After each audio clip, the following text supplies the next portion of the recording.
Something is going to go wrong on a day you can't be there to fix it.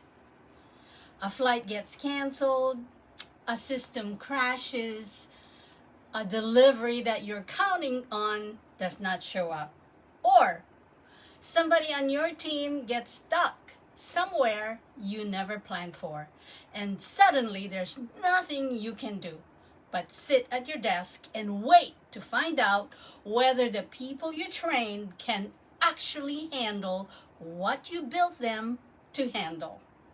Nobody warns you about the part of becoming a manager, not the crisis itself, the waiting, but in the gap between the problem that's happening and the problem getting solved, you find out the truth about your culture, whether you're ready to hear it or not.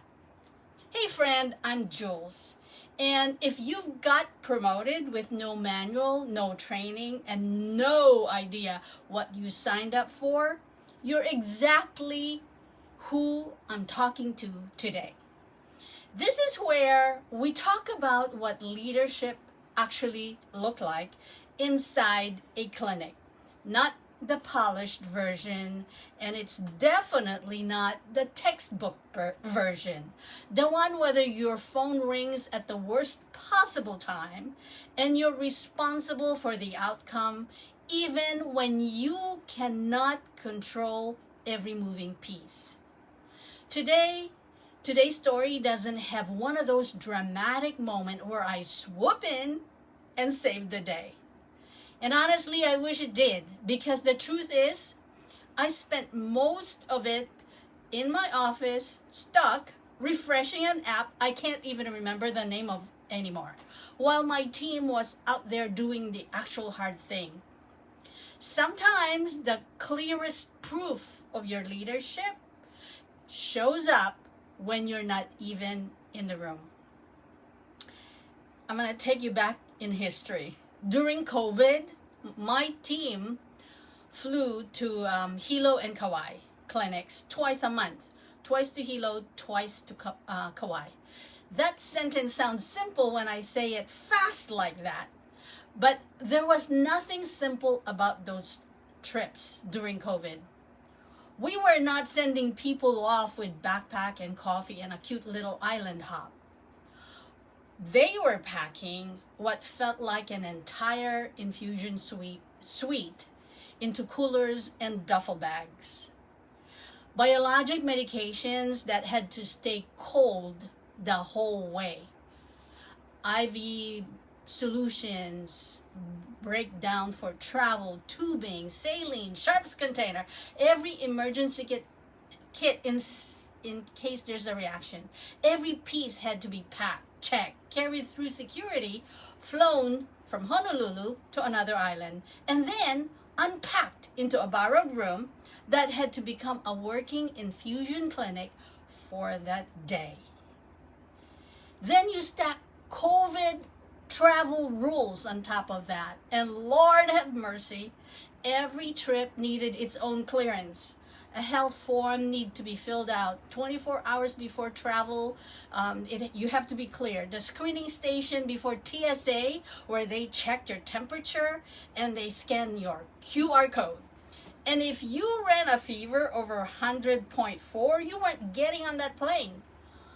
On one of those trips, one of the nurses that was scheduled to fly, her QR code was not working. It wouldn't clear. The doctor and the other nurse made it through and flew ahead to Kauai without her.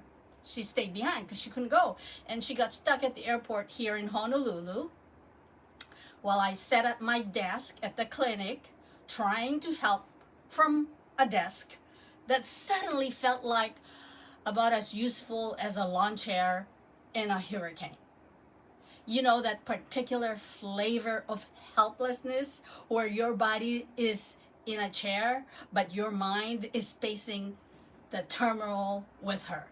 That was me, refreshing some travel clearance application over and over, trying to get through a human being that could answer the phone and help us. And to this day, I could not remember the name of that thing, but my brain clearly decided that file wasn't worth keeping. Anyway, meanwhile, she was working every angle she could at the gate. Well, at TSA, airline agents, then somebody else, then her uncle who works at the airport on Kauai, her uncle calling a supervisor, and still nothing moved. Nothing.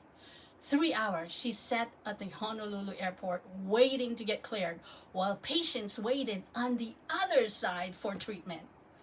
While the medication set on the other island ready, and the doctor and the other nurse got started without her, and I had no magic button, no secret manager hotline, no badge that could part the TSA waters, just a screen that kept refreshing and a prayer I kept muttering under my breath, trying not to let my own anxiety leak all over everybody else that was left in the office. Then my phone rang. She said, "Guess what? I'm cleared to fly." And before I could even feel the relief, she added the most like afterthought, but it's not. "Do you still want me to go?" I'm like, oh, my friend, I felt the question in my chest. She'd already been stuck for 3 hours. She had every reason in the world to say it's too late. This was ridiculous. Just cancel her for the day. Instead of looking for a way out, she asked, "Do you still want me to go?" There was no hesitation in me because by then I had seen enough of her character to trust her under pressure. "Yes," I told her, "go. I trust you to finish this mission strong."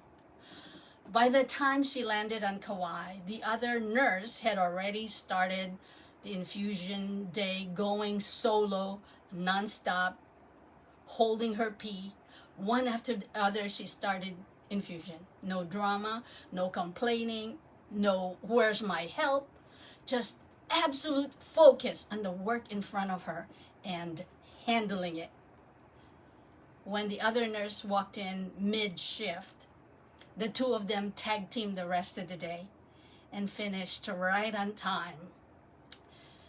And like it was nothing, even though it was anything but nothing.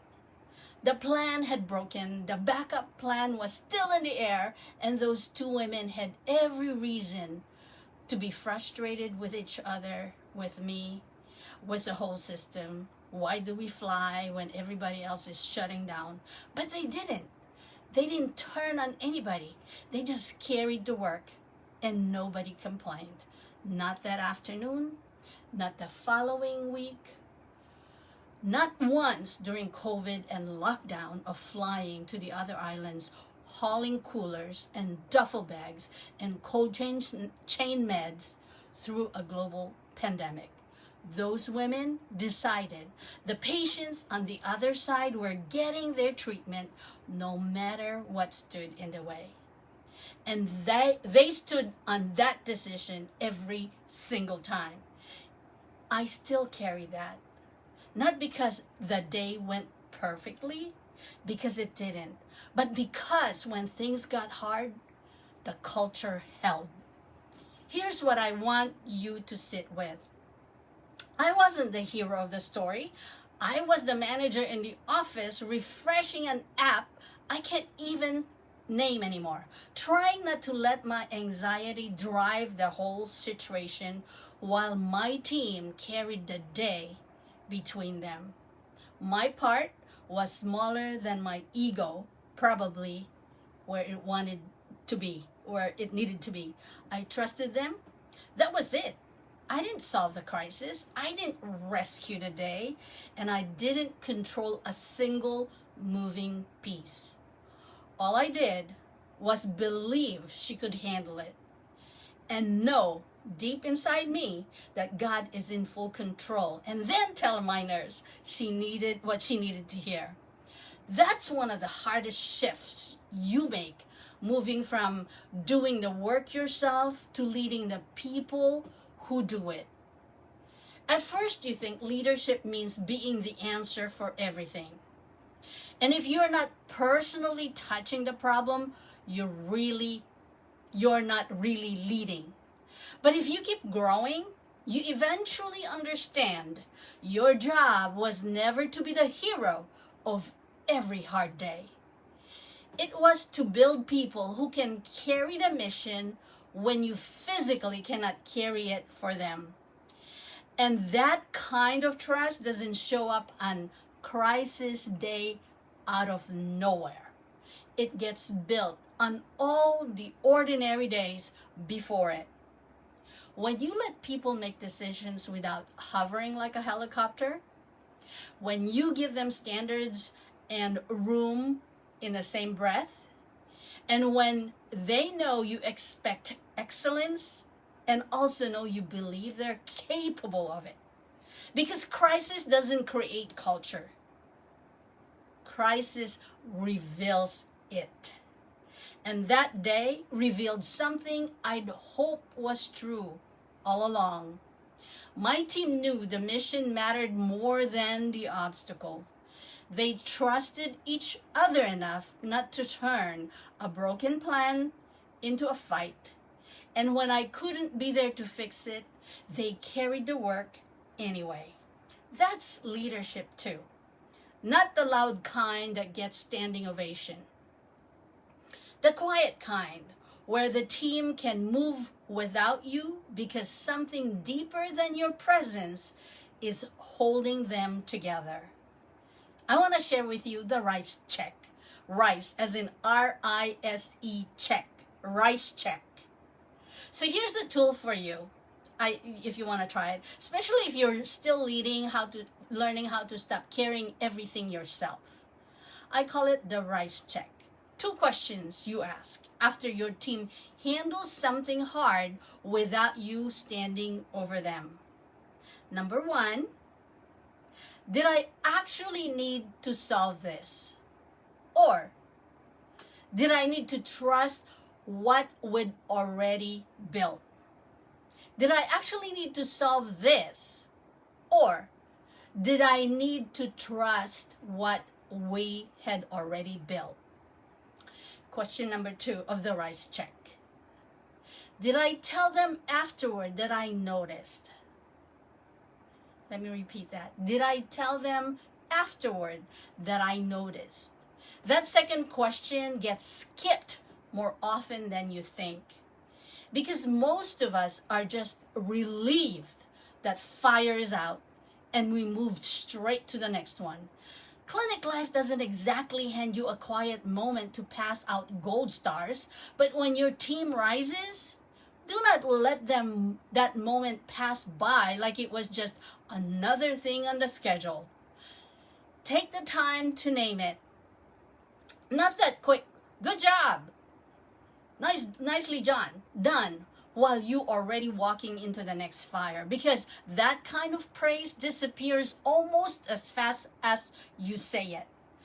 Be specific enough that they know you actually saw them. Say something like, hey, I saw you keep working on the problem when it could have been easier to just give up. Or say, I saw you start the day even though help has not yet arrived. Or, I saw you protect the patient instead of the room, even when the plan was falling apart. Because when you name what someone carried, you are not just being nice. You are telling them, hey, that mattered. I saw your judgment. I saw your ownership. I saw the kind of leader you were becoming in the middle of that chaos. And you know what? Over time, those moments become more than encouragement. They become evidence.